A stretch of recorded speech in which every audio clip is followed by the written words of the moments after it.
네, 여러분 안녕하십니까. 4월 4일 목요일 아침 매일 성경 묵상 함께 나누겠습니다. 오늘은 신명기 21장 내용을 함께 전체적으로 살펴보겠습니다.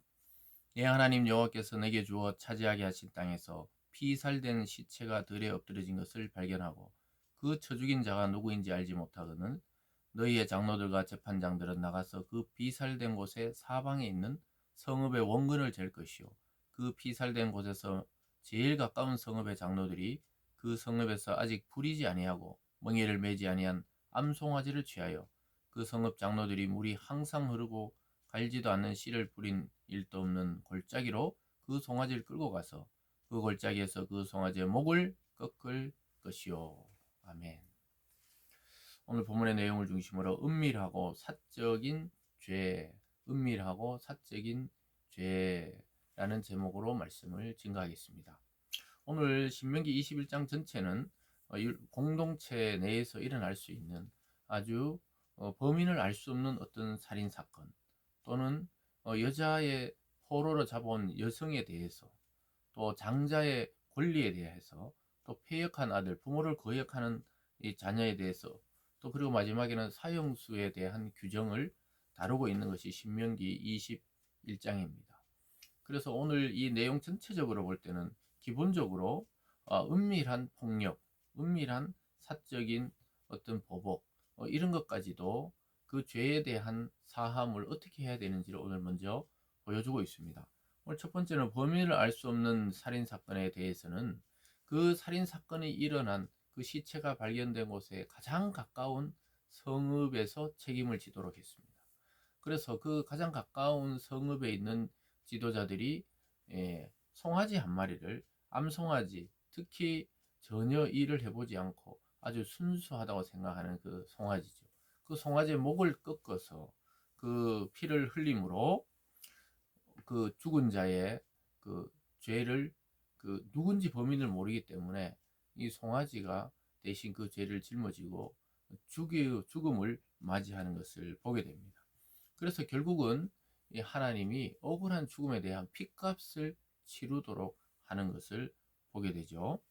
거기 보면 5절 가보면 레위 자손 제사장들도 그리로 갈지니 그들은 내 하나님 여호와께서 택하사 자기를 섬기게 하게 하시며 또 여호와의 이름으로 축복하게 하신 자라 모든 소송과 모든 투쟁이 그들의 말대로 판결될 것이니라 이렇게 말하고 있습니다.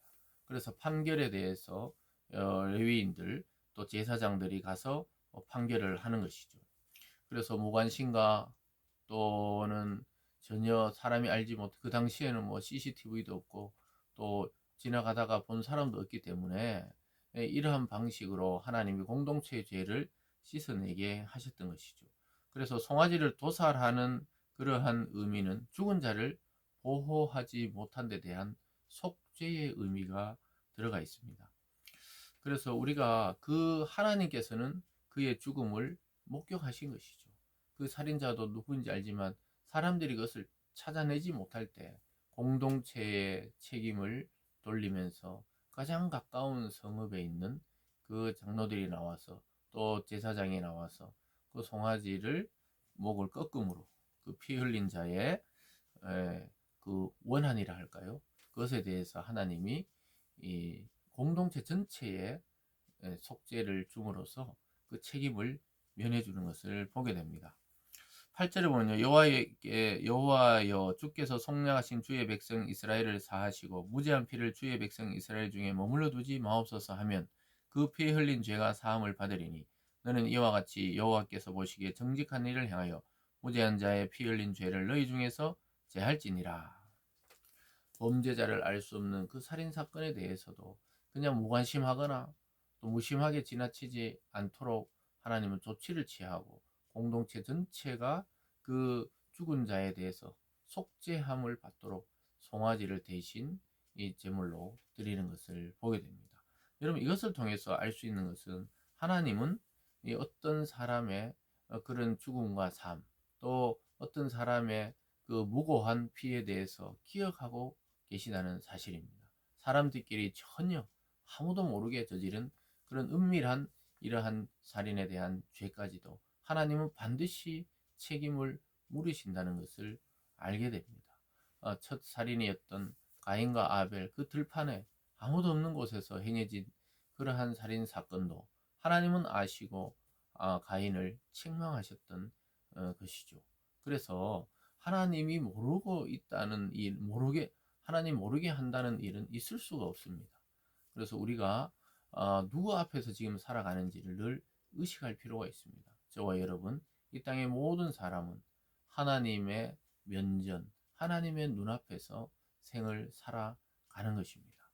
그래서 우리의 죄와 허물이 없을 수는 없지만 그 죄와 허물을 그리스도께 다 전가시키셔서 우리가 지을 죄, 또 지은 죄, 또 우리가 은밀하게 지은 죄까지도 주님께서는 다 아시고 십자가에 우리 대신 달려 돌아가셔서 우리 죄를 속죄해 주셨기 때문입니다.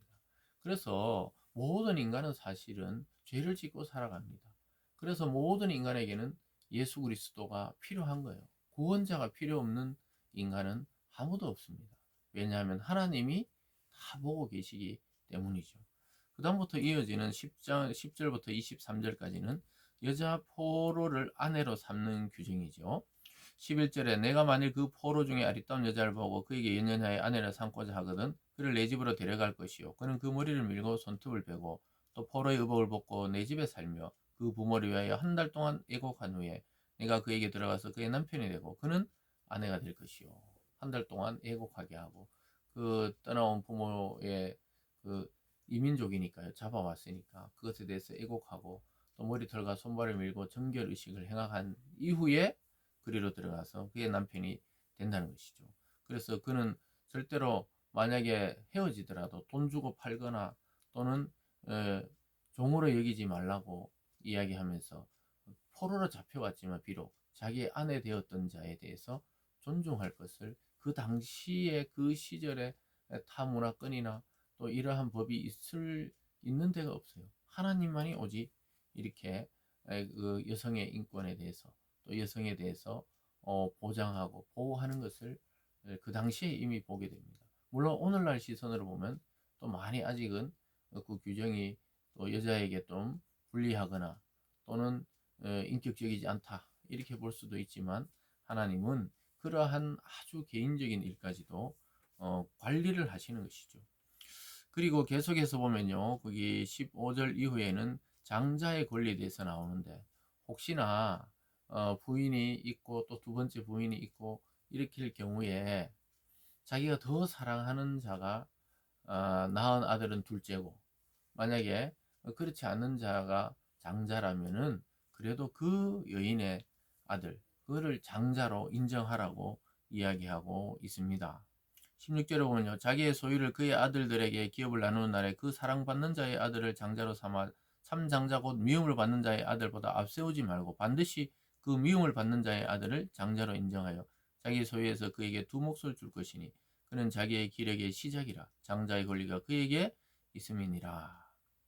그래서 뭐 아내가 두 명인데 더 사랑하는 자가 있고 좀 뭐 미워한다 하지만 덜 사랑하는 자가 있다. 그래서 만약에 그럴지라도 더 사랑하는 자의 아들이 이 둘째 또 그리고 좀 미워하는 또 덜 사랑하는 자의 아내의 아들이 장자라면 그걸 바꿔주어서 더 사랑하는 그 아내의 아들에게 장자권을 주고 싶지만 그러지 말라고 하나님은 엄히 명령하고 있습니다. 왜냐?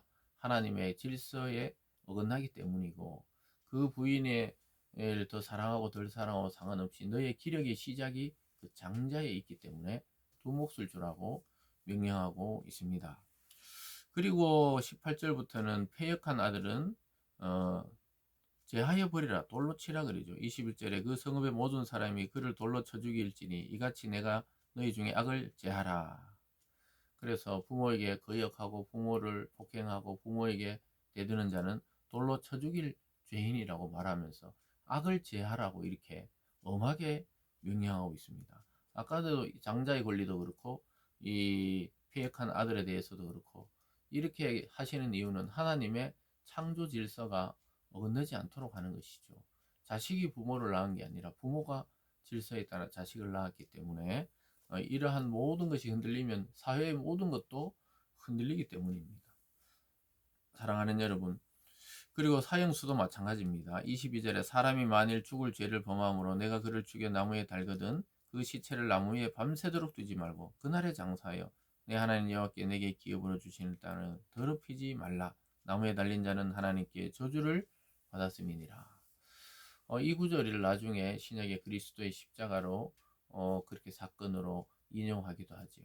그래서 우리의 모든 저주를 받고 주님께서 나무 십자가에 달려 돌아가심으로 우리는 속죄함을 얻었다는 것을 알 수가 있겠습니다. 어쨌든 오늘 전체적인 이 21장의 내용은 우리가 아주 간과하기 쉽고 또 개인적인 어떤 칩으로 다루기 쉬운 일들을 하나님은 공동체의 문제로 끄집어내어서 이것을 함께 처리하고 또 하나님은 그러한 것을 처리함으로써 그러지 않은 사람들까지에게도 경고와 두려움을 통해서 하나님의 창조 질서를 어그러뜨리지 않도록 만들고 있다는 사실을 보게 됩니다.